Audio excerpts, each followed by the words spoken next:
आजच डाउनलोड करा आणि तुमच्या आवडत्या मालिकांचा आनंद लुटा।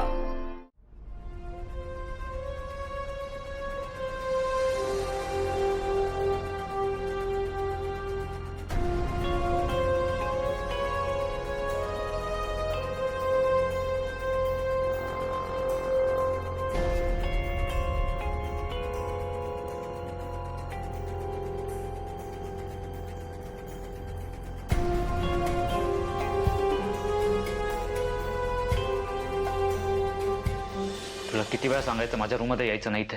हे बघा, मी तुमचा जास्त वेळ नाही घेणार।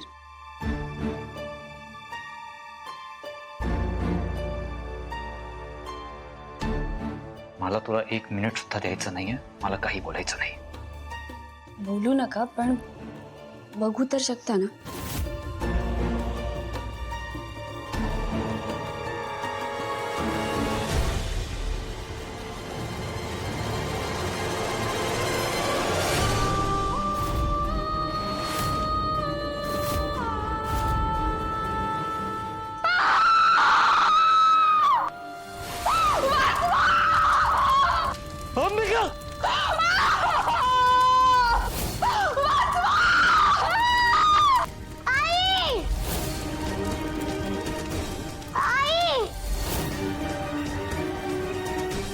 हे बघा, तुम्हाला त्रास व्हावा म्हणून मी हे चित्र दिलेलं नाहीये।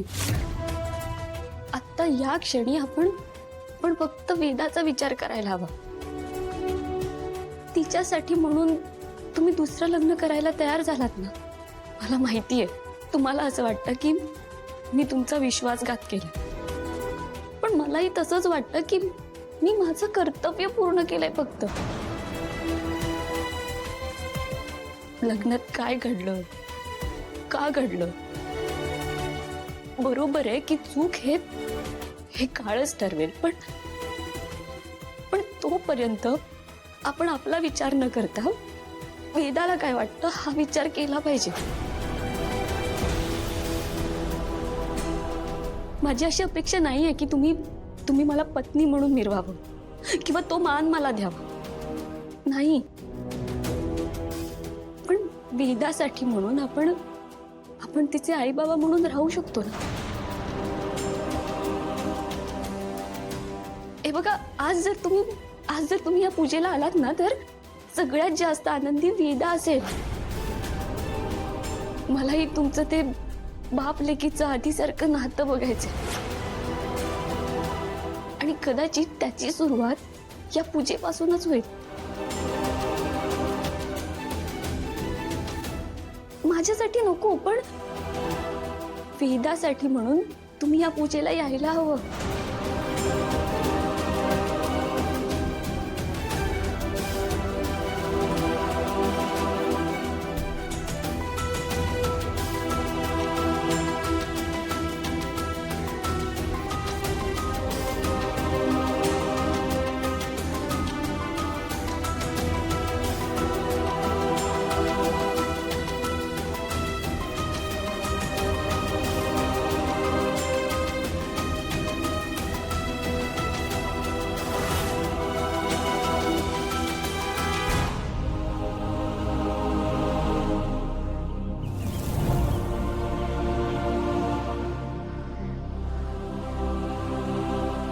दादासाहेब, मलाही पूजा मान्य नव्हतीच। अथर्वलाही नाही, तुम्ही म्हणालात म्हणून मी इथे आले। पण अथर्व इथे येईल आणि ही पूजा होईल असं मला वाटत नाही।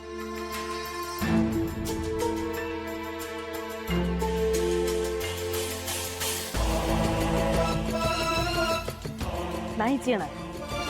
मला नाही वाटत अथर्व येईल असं, येऊ शकत नाही तो।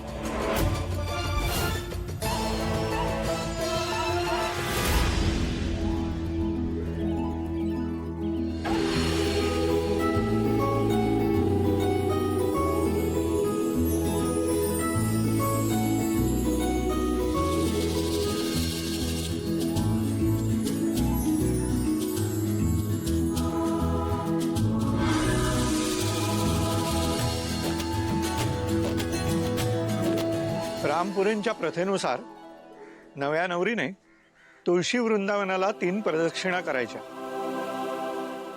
तुळशीची पूजा करायची आणि नवऱ्याला कुंकू लावायचं. त्यानंतरच सत्यनारायण पूजेला सुरुवात होईल.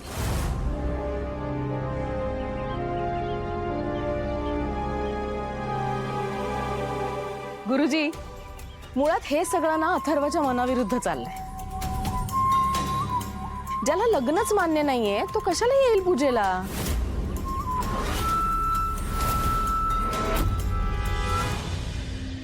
त्या आता बघा मीराचं किती मोठं पचका होतो. हो ना, आली मोठ्या तोऱ्यात. तोऱ्याने बघ कशी रडेल ते.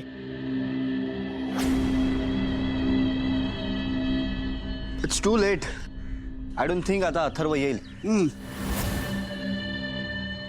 दादासाहेब, मला वाटतं ही पूजा कॅन्सल झाली असं तुम्ही घोषित करा.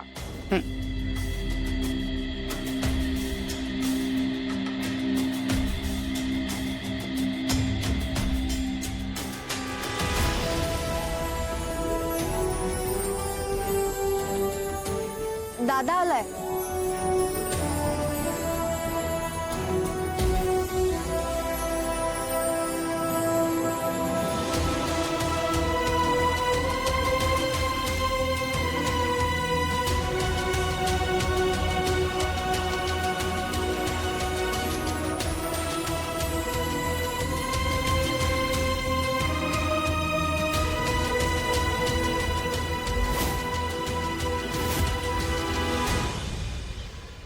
गुरुजी, सुरू करूयात.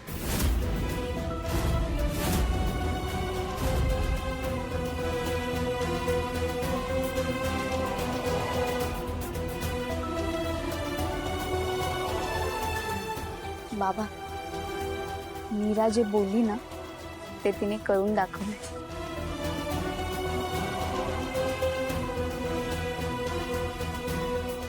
मुली, आता तू तुळशीची पूजा कर.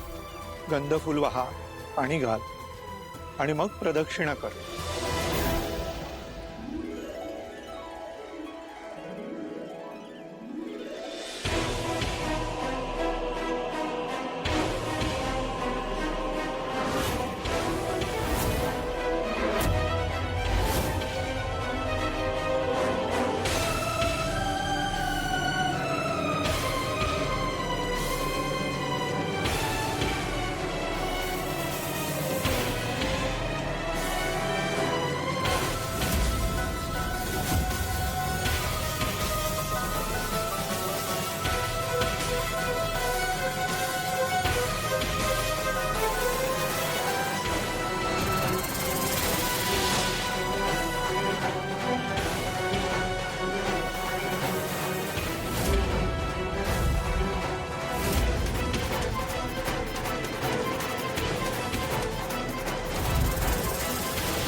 तुला जपणार